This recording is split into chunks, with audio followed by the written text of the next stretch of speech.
Wike's hotel in Edo surrounded by 300 policemen. According to Governor Wike of Rivers State, the hotel, which is lodging in while on official assignment in Benin, Edo State, has been held siege by over 300 policemen. Wike made this known via his Twitter handle a few minutes ago.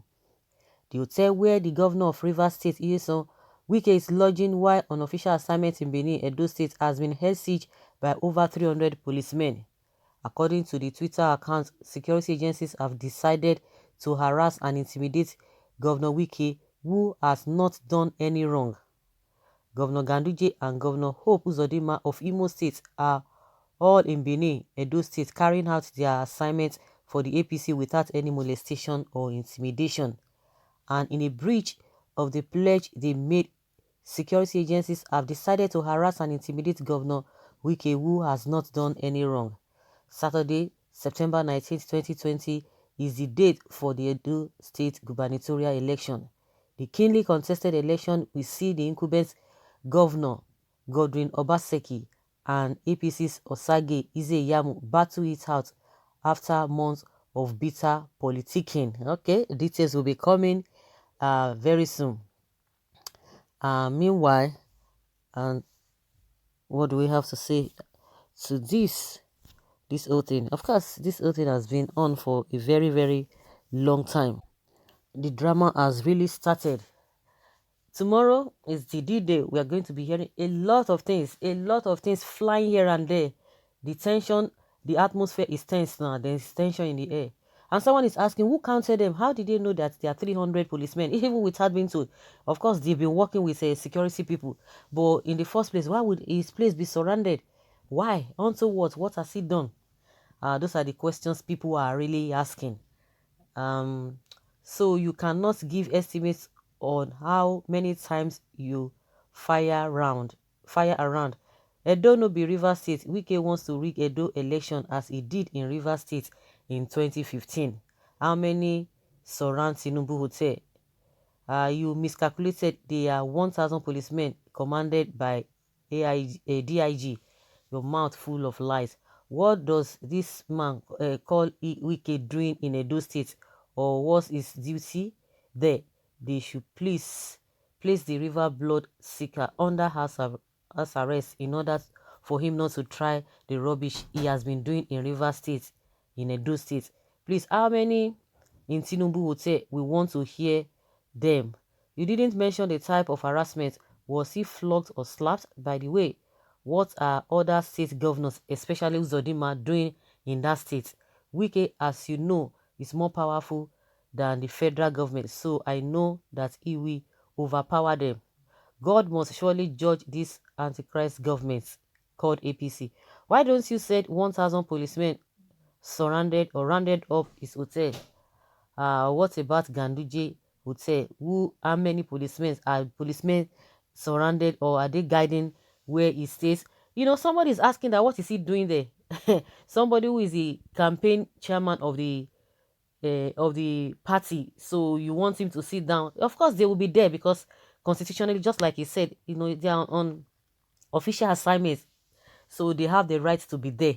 If other parties are there, it's not as if maybe it is unconstitutional for them to be there. So if they are there, definitely they should be there. What is really important is for them to be guided. Maybe the government should provide security for them, but if it's more than the numbers required, definitely there will be an eyebrow, there will be alarm being raised concerning that. So they are in government, they know how many policemen they can use, they know how to gauge the numbers of policemen, even if it's not up to that. That means for somebody to say over 300, maybe it should be more than 200, 100, you know, as the case may be. They definitely know the numbers. But just like we have said, a lot of surprises. tomorrow Edo people should go out, and again flooding the whole place with these security people. It is just see the way, the crude way of doing things. We don't need all of this is at this age and time. In this 21st century, police all over the place. It's as if there is war. Just for them to do electronic voting, so that we will avoid all of these abnormalities, unnecessary things. Somebody always say that we are too ceremonial in this country. Things that were just supposed to get done and get done straight up and face other thing. No, we will now waste money. They will do manner of things, ceremony upon ceremony. This whole thing would have been minimized, would have been reduced.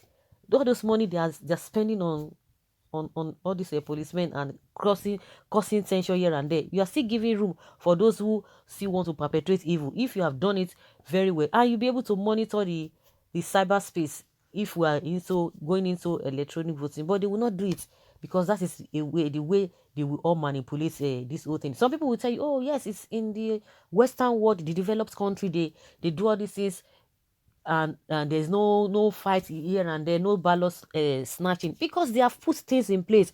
We refuse to do that, and it is not rocket science. It is not rocket science if we are ready to do the right thing. But these people don't want to do the right thing, whether PDP, whether APC, because as we are even complaining, if PDP eventually wins, I mean in 2023, are we sure that they are not still going to be doing the same thing? Because we are not even seeing any form of seriousness in them, because there's a pattern already.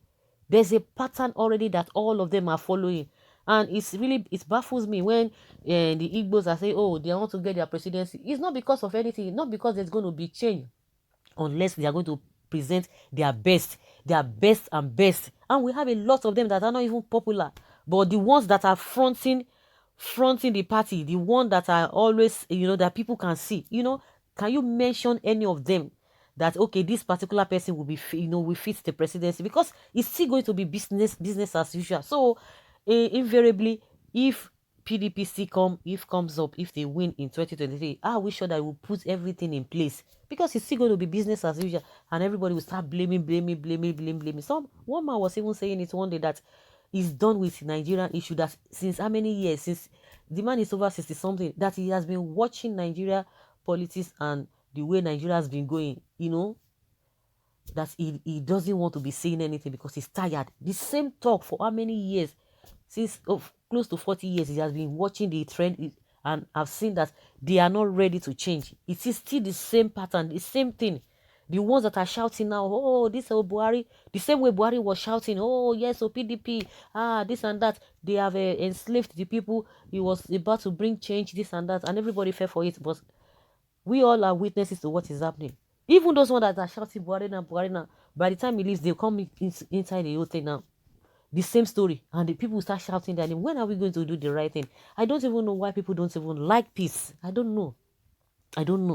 So if we started hearing this whole thing today, don't forget that recently we heard about the arrest of the deputy governor, and they are just trying to cage them.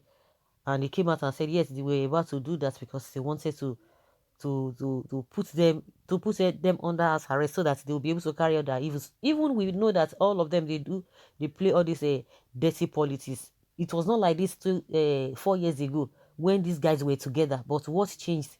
Now they don't want to see themselves eyeball to eyeball. It's unfortunate. At the end of the day, good governance is not as if we are going to get it to the fullest. It's the same complaint here and there. How do we cope? So guys, let's hear your opinion. Leave your comment below and let us know your thoughts.